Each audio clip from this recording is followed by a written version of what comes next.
घोड़ा है मैदान है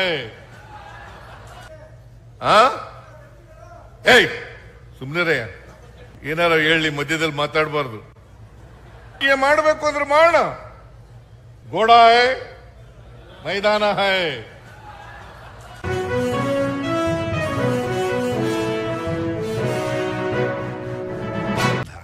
ನಾವು ಅವರನ್ನ ದಾರಿ ತಪ್ಪಿಸ್ತಕ್ಕಂಥ ಕೆಲಸವನ್ನ ಮಾಡಬಾರದು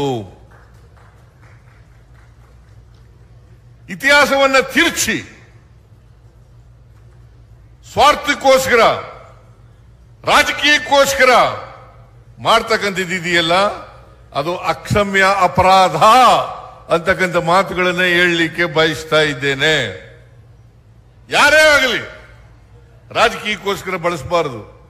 ರಾಜಕೀಯ ಮಾಡೋದಾದ್ರೆ ಖುಲ್ಲ ಇದೆ ಸಮಾಜದಲ್ಲಿ, ಮಾಡೋಣ. ಚುನಾವಣಾ ಸಂದರ್ಭದಲ್ಲಿ ಮಾಡೋಣ, ರಾಜಕೀಯ ಮಾಡೋಣ.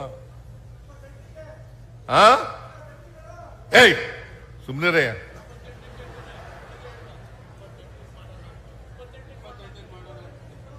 ಏನಾರ ಹೇಳಿ ಮಧ್ಯದಲ್ಲಿ ಮಾತಾಡಬಾರ್ದು.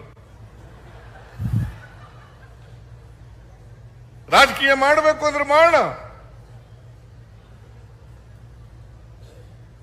घोड़ा है मैदान है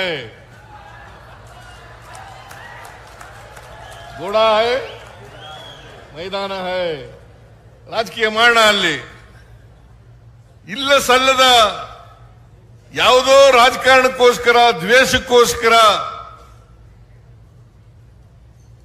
ಇನ್ಯಾರನ್ನೋ ಓಲೈಸಕ್ಕೋಸ್ಕರ ರಾಜಕಾರಣ ಮಾಡಬಾರದು. ಓಲೈಕೆ ರಾಜಕಾರಣ ಅದರಿಂದ ಲಾಭನೂ ಆಗಲ್ಲ, ನಷ್ಟನೇ ಜಾಸ್ತಿ ಆಗ್ತಕ್ಕಂಥದ್ದು ಅನ್ನೋದನ್ನ ಅರ್ಥ ಮಾಡ್ಕೋಬೇಕು ಅಂತಕ್ಕಂಥ ಮಾತುಗಳನ್ನ ಹೇಳಲಿಕ್ಕೆ ಬಯಸ್ತಾ ಇದ್ದೇನೆ. ಅದರಿಂದ ಹೈಕೋರ್ಟ್ ಸುಪ್ರೀಂ ಕೋರ್ಟ್ ಕೂಡ ಒಪ್ಕೊಂಡಿದೆ. ಈಗ ಸುಪ್ರೀಂ ಕೋರ್ಟ್ನವ್ರು ಹೇಳಿದ್ರು, ಸಂವಿಧಾನದ ಪೀಠಕ್ಕೆ ಓದ್ಕೊಂಡಿದ್ದೀರಾ ನೀವು ಅಂತ ಕೇಳಿದ್ರು. ಸಂವಿಧಾನದ ಪೀಠಕ್ಕೆ ಏನಾದ್ರು ಓದ್ಕೊಂಡಿದ್ದೀರಪ್ಪ ನೀವು? ಸಂವಿಧಾನದ ಪೀಠಕ್ಕೆ ಓದ್ಕೊಳ್ಳಿ. ತಕ್ಕ ಅವರು ಸರಿಯಾದಂತ ರೀತಿಯಲ್ಲಿ ಪಾಠಗಳು ಕೊಟ್ಟಿದ್ದಾರೆ. ಸುಪ್ರೀಂ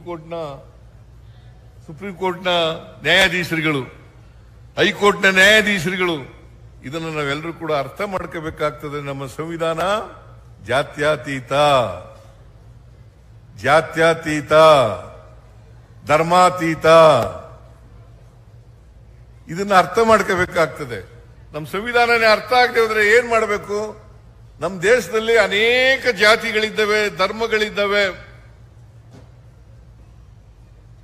ಅದಕ್ಕೋಸ್ಕರನೇ ವೈವಿಧ್ಯತೆಯಲ್ಲಿ ಏಕತೆಯನ್ನ ಸಾರಬೇಕು.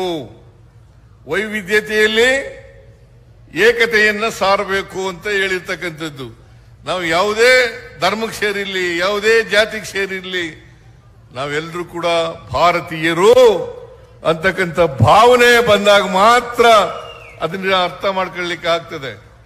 ಇಲ್ಲದೆ ಹೋದ್ರೆ ಸಂವಿಧಾನನೇ ಅರ್ಥ ಆಗಿಲ್ಲ ಅಂತಂದ್ರೆ, ಸಂವಿಧಾನಕ್ಕೆ ವಿರುದ್ಧವಾಗಿರ್ತಕ್ಕಂಥವ್ರು ಮಾತ್ರ ಸಂವಿಧಾನ ಅರ್ಥ ಆಗಿಲ್ಲ ಅಂತ ಹೇಳಿ ಹೇಳ್ತಕ್ಕಂಥದ್ದು, ಅಥವಾ ಸಂವಿಧಾನವನ್ನ ತಿರುಚಿ ಹೇಳ್ತಕ್ಕಂಥವ್ರು.